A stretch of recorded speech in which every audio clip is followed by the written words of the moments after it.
Hey everyone, happy Friday. Hope you've been having an awesome week. I've been asked multiple times when I would get David Wills And here I am. with my crock pot with all your questions, so I have them. And let's see what you asked. So the first one comes from CJ, and we're starting off pretty easy so far.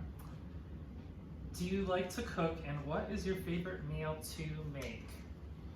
I wouldn't say I love to cook, but I do cook every day, but I cook basic things. So I make eggs and oats and turkey bacon every day for breakfast. Mm-hmm. I make chicken a lot, sweet potato, asparagus, stuff like that. I don't really do anything fancy. Though when winter comes, I like to make a vegetable soup in the crock pot. That is pretty awesome. I use a bigger crock pot than this though. I make a big batch. Alright, sounds good. Sounds pretty simple. It's like, sounds about the level I can cook at. The second question comes from Aubrey. It's already funny. Is it true that your cat, whose name is Henry, has more followers on Instagram than you do? So, no, Henry doesn't have more followers than me. Henry does have an Instagram account though. My cat, who's 7 years old, he has a lot of followers. If I post a story though on his Instagram and I post a story on mine, he will get far more views on his story than I will on mine. And the funniest thing happened at the signing we were at in Charlotte. A reader comes up who I think she's coming up to meet me and get a picture taken with me. She walks up and says, "I'm following your cat on Instagram, but I'm not following you." So she wasn't even following me, she was following Henry, and she didn't know about Henry because of me. She was already following him. She was one of his fans, and she saw his story or his post or something that had me in it and I was tagged. So she clicked to see who his owner was and then recognized me as being on some of the books that she reads. And so on my account, part also was what? She didn't follow you. Yeah, she didn't follow me. Nor did she want to. And she saw through Henry's link to my account that I was going to be at the book signing she was going to that weekend. So she came up and met me to tell me so I travel across the country to meet one of Henry's fans. And to this day, she's still not even following me. But she comments on everything he posts. Can you tell Henry to give me a shout out? So I can... Henry only gives paid shout outs. Rude. It's fine. Desiree asks, what is your favorite snack to eat? Well, I eat rice cakes and peanut butter every night. And I've been doing that for about 5 years. And I haven't gotten tired of it yet. I do rice cakes, peanut butter, and tea. Before I started eating healthy, it was a peanut butter and jelly sandwich, or 2 peanut butter and jelly sandwiches I haven't had that since I was a little with chips. Okay, mixed in. Well, not on Or the on the sandwich, side? but yeah, I'd have a bite or Okay. two of sandwich, then a few chips. Problem Okay. with that is I would bring a whole bag of chips, and I would just keep eating them until the bag's gone. So now I just do rice cakes, Fair. peanut butter, and tea just about every single night. Kara asks, what was your favorite book to read as a child? Fear Street. Did you ever read those? The R.L. Stein, right? R.L. Stein. Yep, I started reading those, I think, in junior high. Probably 6th grade, and from 6th grade to 9th grade, I read like so many of those. Mine were my favorites from him are the ones where at the end of the page you picked your journey. Like, will they walk through the door on the left or go through the front door? And that changes. The same author wrote those? R.L. Stein, yeah. I don't And know if it I saw changed those. the whole direction of the whole book by what decision you made. But what I would do is make the choice, read that, then go back to the other page, then change my choice if I didn't like what happened, and then so it didn't. I don't even know how that works. At the end of the page would be like, will Bobby walk through the door, or will he go through like another option, and then that would determine what would happen to him. Anyways. Okay, next question. Becca asks, how did you get started with Flex Comics? Oh, Flex Comics. So I'm sponsored by a supplement company called Metabolic Nutrition, and I've been with them for over 4 years and was working a lot of fitness expos with them. One of my friends with Metabolic, his name on Instagram is California Thor. His name's Mark in real life. And he was with Flex Comics also. So I met them through him, and I would see Flex Comics at a lot of the fitness expos. I would work with Metabolic, became friends with the owner, Jeremy, and just gradually built a relationship with him and decided to come on board eventually. Metabolic pulled out of doing the expos, so now I work all the fitness expos with Flex Comics, and they've got tons of awesome shirts. And they're always really funny, and people always comment on them when he wears them wherever. Yeah, I wear them to the gym every day and they're always post really pictures funny, with them. like Yeah. the Harry Potter one I really like. Mm-hmm. So Jerry has a bunch of questions. All right. So we'll just do one at a time. Okay. What is your favorite movie? Oh, that's a hard one. That is a Because it's hard different one. with genre, but the one that always, or two that always stand out, I put these together because they're kind of similar. The Green Mile and Shawshank Redemption. I feel like those are two movies that are similar in feel. They're both based on Stephen King books. They're by the same, I think, director. And those movies, those two, I could watch. I've probably already seen both of them at least 50 times. But anytime I come across those on TV, I can always watch it. I have seen neither of those. But if they're on Netflix, we should, All right, we well, should put them on yeah, review and we should movie watch night them. tonight. Well, one thing about those is they're very long. Green Mile is probably like 3 hours. Oh, I think then, Shawshank is no. maybe 2.5. So No, you have that's to not gonna really, happen. I'll fall asleep. you have to commit yourself to those. But it's worth it. I will fall asleep. He will. Yeah, an hour and a half is like my limit. That's max. Yeah. What is your favorite sports team? Chicago Cubs. I'm a baseball fan. I'm from Louisville, Kentucky. Grew up a Chicago Cubs fan. We would take family vacations to Chicago every summer to watch the Cubs play. Our pain and burdens were lifted in 2016 when the Cubs finally won the World Series. Nice. After many years of pain and torment. So I've always been a Cubs fan. Nice. Her last favorite question is, what is your favorite ice cream? Chocolate. I Or prefer maybe she wants a vanilla. brand, I don't know. No, she probably meant flavor, yeah. Okay, I'm a chocolate guy. Vanilla I love for chocolate. me. Who, and then this was her last one, who is your go-to person to talk to when you have good or bad days to like talk about those things? I really don't have one go-to person. Bad days, I don't know, I'm one of those people that I handle those by myself for the most part. Good days, I talk to good friends. Like you. Okay. I'll call you So and be lucky. like, look what happened to me today. I'm so fortunate. Lenny asks, what kind of music do you like listening to? I tend to listen to music that's pretty chill. A little more, I'm kind of a laid back person in general, so I like some chill music. I don't really know what genre it would be, but maybe like a Coldplay Okay. style of music. Rock. I guess that would be maybe. I don't know. Rock is pretty broad, but I like Coldplay and that style a lot. I like a little pop opera. I saw Andre Bocelli in concert last December and really like that. I like some 80s music, like some old sappy 80s love songs, Nice, nice. stuff like that. Okay. So this is one of the hardest questions and that you're always asked. Uh-oh. In general, everyone's always asked this question, and I personally never know how to respond to it, so Okay. good luck to you. Tara asks, where do you see yourself in 5 years? Oh my gosh. The good old 5-year plan question. Yes, where do you see yourself? So I'm one of those people that I don't think too far ahead very often.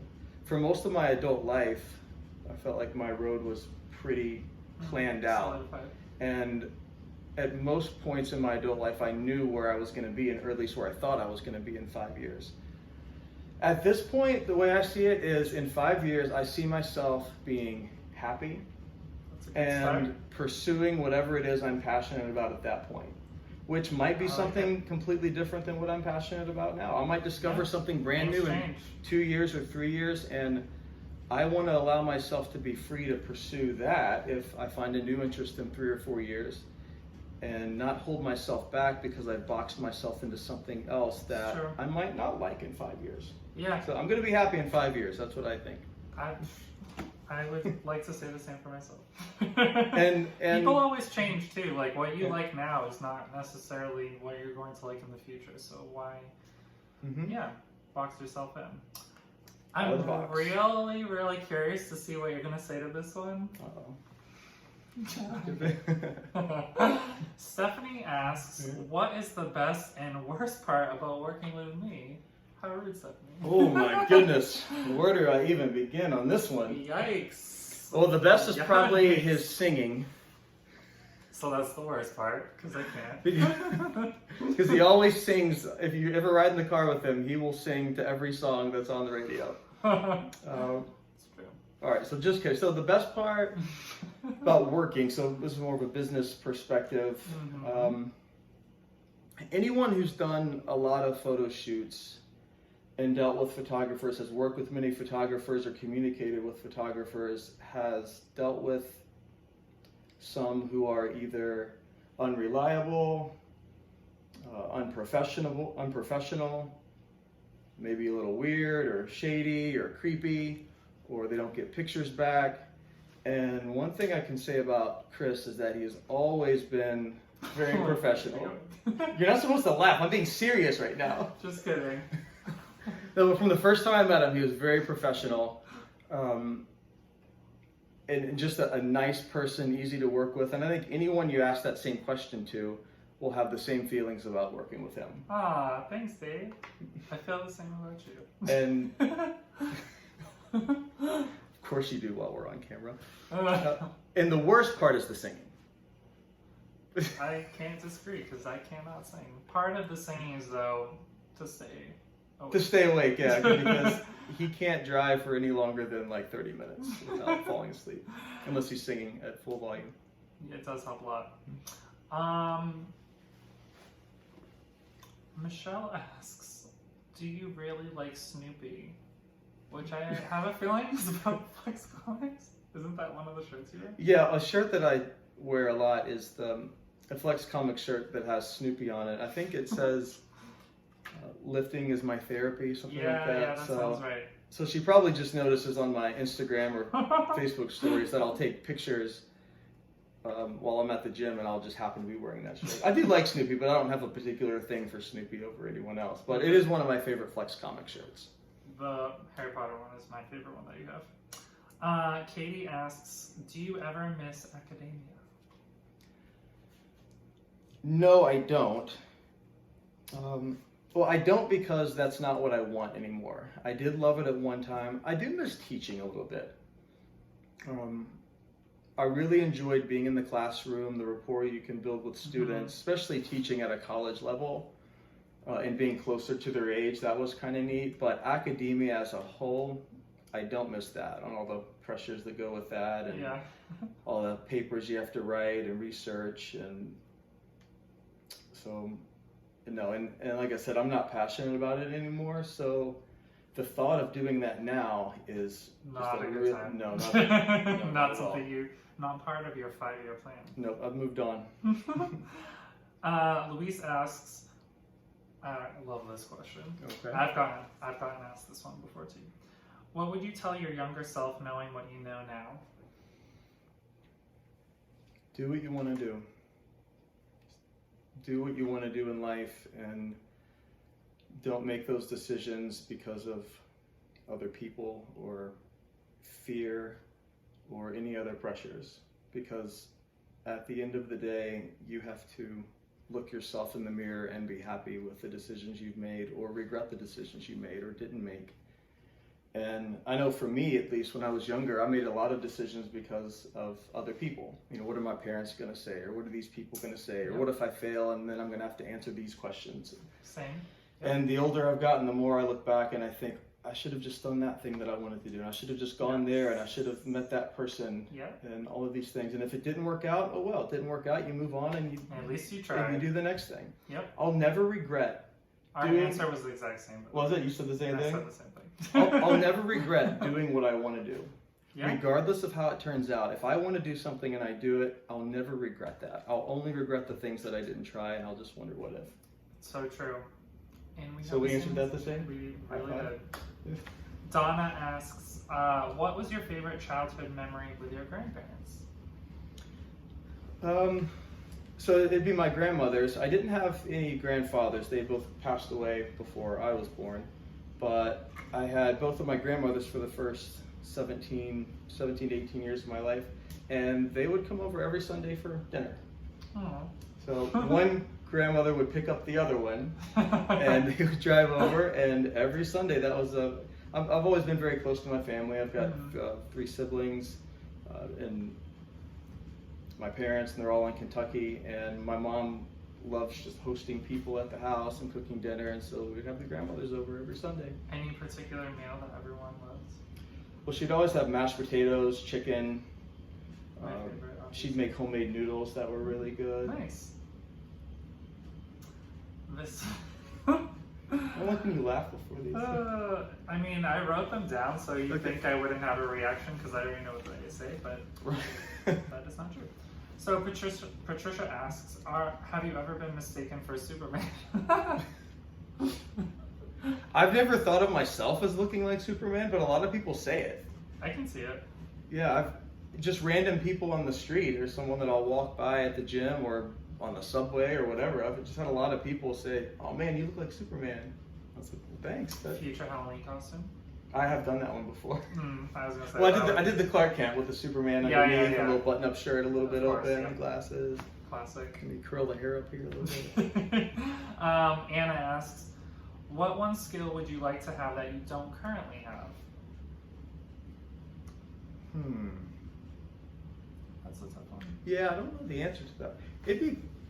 It'd be cool to be able to speak different languages. That's cool. I don't know if that's actually a skill or just something you learn, but Yeah. I'll go with that one. It would be. Yeah, I like that. Languages have always been difficult for me. I took 12 hours, Same. credit hours of Spanish in college, and 2 semesters of graduate level reading knowledge in Spanish and French or on PhD, and I don't know anything. Seriously, I somehow got through those classes. I did what I had to do to get by and to pass, but it just doesn't stick in my head. I don't know maybe it's because I don't know English that well. I was gonna say, if you don't I took Spanish for 7 or 8 years and I couldn't do that. I think if you don't use it very, very regularly, ¿Cómo estás? Yeah, I need to. Then you're not gonna retain. That's it. That's all I've got. Then you're not gonna retain that knowledge and be able to use it. So it never stuck with me either. And then she asks, "What is your favorite TV show?" I like watching America's Got Talent. I like reruns of King of Queens and Everybody Loves Raymond. You ever see those shows? I wasn't a huge fan of those. Love those shows. They're so funny.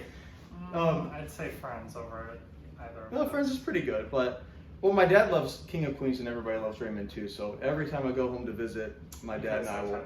Yeah, we'll watch those together, and we know every episode, and we'll quote lines to each other. So stuff like that fun. Makes it more enjoyable. Lexi, who we just saw at Shameless recently, asks. These are all thinkers of questions. All right, let's hear it. What is one thing on your bucket list for 2020? I don't have anything in particular, though I did actually mention the phrase bucket list this past weekend at Shameless. Okay. Do you remember what it was? It was when I was running around all. Oh yeah, I was kind of being silly, but also a little serious. When Brock had a banner of himself. Oh yeah. So we're at the book signing. Oh, I wish we had it in the background to use. And Brock, the other guy who was with us, there was a full banner with him on it, like 8 to advertise the book that he's on. Yes. So I've been on plenty of book covers, so on little books. But Brock was able to, and a few models have been on these large banners, so it'd be kind of cool He wants to be on a huge banner at a signing from an author. It'd be cool just one time. I was a little jealous of Brock because there's a huge banner of him. He was able to stand next to it, and he's got his big head right here, and he was able to take a picture with it. Yeah, we pretty much. And I was like, oh, that's bucket list. I've never been on a banner. We duplicated the banner picture and made him do the opposite, but facing. It was pretty cool. It's funny. Well, we'll work on that. So, I did say bucket list to that. You did, and it was kind of being silly, but a little serious too. It'd be cool to have one banner. And then I'll ask just one more of these. What is your favorite vacation spot? Probably Southern California. That's a good one. As far as a regular place to go, especially in the winter, because I live in the New York City area and I love escaping during the winter, and Southern California, LA, San Diego, Orange County, like the Newport Laguna Beach area, yes, is absolutely beautiful. The first time I went there, 4 years ago, and saw the sunset, which sets on the west, was absolutely breathtaking. So I love going back. It doesn't get old. LA is on my list to go to next year. So go for the first time. What else did she? You want to ask the other question? Well, the rest are going to be a rapid fire round. Okay. No, it wasn't a hard one, but trying to keep people engaged by not making this too long. For time, all right. So this is a really good one that Julie asks. What piece of advice would you give for those trying to break into book cover modeling? One is to shoot a lot. Not for covers yet, but just to shoot with... To get experience. Yeah, to get experience so that you're more comfortable in front of the camera. Yes. I agree. Look at a lot of book covers. This is one thing I did when I started shooting book covers, because I had done some modeling before. I'd done a lot of shoots, but book covers is a different kind of thing. Because there are pictures that are good pictures that wouldn't make good book covers. Right. So when I started shooting covers, I would go online and just look at all these different book covers to see what types of pictures are people using, and try to shoot like that, and also see what kind of look fits best for you for covers, because there's different types of looks. I think like Brock is a good example where when he was smooth faced and smooth body like I am, he didn't get covers. Nope. So and for then him, I said grow a beard and chest hair, and now right. So for him, the beard and the body hair actually works for him. Right. Whereas a different look works for me, and maybe like the tattooed look and the scruff works for somebody else. So it's more so don't try to be someone you're not, because it's not going to work too. Yeah. And the last thing I'll say is try to be as natural as possible when you're shooting, because what they want to see on a book cover is emotion. And not forced. Like real emotion. So anytime you're shooting and you're trying to express some kind of emotion, whether it be something funny, whether you're trying to be sad in the picture, whether it's romantic, you want to try to conjure up in your head as many real feelings and emotions as you can. Try to put yourself in, you're acting. Yeah. So if I'm doing something romantic, I'm trying to think of a romantic scenario and imagine that I'm actually in it, so that when the camera takes a picture, it's capturing a real, authentic moment and feeling. Definitely. And the look in my eyes is real, and this expression is real. Well, you do it well. So the rest of the questions, let's try a rapid fire. Don't think too much. Okay, rapid fire. Go. So Tracy asks, what is the first thing you do when you wake up? Go back to sleep. That's true. And then drink my branched chain amino acids. Shirley asks, what do your friends and family think about you modeling? I don't really know. I mean, they kind of support me, but I think at least my family would be happy if I told them I got some full-time job working 40 hours a week, and rather than the untraditional lifestyle. But that would not make you... But other friends are very supportive, knowing that I'm living the life that I want to live, and are probably a little jealous that I have the kind of freedom that I have. Shirley asks, where did you grow up? Louisville, Kentucky. All my family's still there. I go back to visit a lot. Okay. Rachel asks, would you blindly let someone pick out your wardrobe for a shoot? And I'm just going to answer this because I pick out I let him do it every time. And I just show up with a bag. And I just show up and just put the clothes on? Yep, so yes, he would. Kimberly asks, what is your favorite comfort food? Pizza and chocolate. Ooh, this is from Julie. Do you prefer being in front or behind the lens? Ooh, I like both. I mean, I started as a model and I just dabble in photography, but I get a different kind of satisfaction from both of them. You shot a lot of covers of me, actually, Mm-hmm. which he got to see some recently, which is fun. Yanette asks, what hobby do you love to do in your downtime? I spend way too much time on YouTube. Is that a legitimate hobby? I like watching YouTube. I mean, a lot of people make a lot of money doing that. That's so well, yeah, but I just watch it. I don't know. No, I consider that a hobby. But I do that when I edit. I play guitar a little bit, but I do like watching YouTube. Some for just like silly stuff, but I like learning on there. I'll watch debates. I'll watch news, interviews, and then an hour later I'm watching like I don't know, like bugs fighting each other or something. Something stupid. Okay, so all right, got it. That's what happens on YouTube. You're watching No, one that's thing and true, you get true. suggestions And in then the 5 hours go sidebar, by and you're like, oh, I need to watch that. And then there's more suggestions, something complete. And then 3 hours later, You're like, I don't know what you're like, what have I just done with my life? So this is the last question, and thanks again everyone for all your questions. Dave was nervous to do this video, but I convinced him to do it. He was nervous. Valerie, last question. What made you decide to model? It's easy for you to say. But maybe this is a rapid fire question. Just give it in like a 2 seconds. 2 seconds. I didn't model at all when I was younger. I pursued an academic career. It really started with a friend of mine in Pittsburgh. I was doing my PhD there. He suggested that I submit my pictures to a local agency, and I'm thinking like I'm too old for this kind of stuff. But I decided to do it. Submit the pictures and just see what would happen. They called me the next day. They were interested, and that kind of got the ball rolling with making me think that, well, there might be something here that I can pursue, and decided to pursue it. Now you're here. And now I'm sitting in St. Petersburg answering questions with him. With my crockpot. Crockpot. Well, thank you so much everyone again for all your questions. Yes, and thank you. if you want to see me do more of these in the future, please let me know. I have a few people in mind, Jared and BT, coming up. But yeah, if you want to see anyone else, please let me know, and have an awesome weekend, and thanks everyone.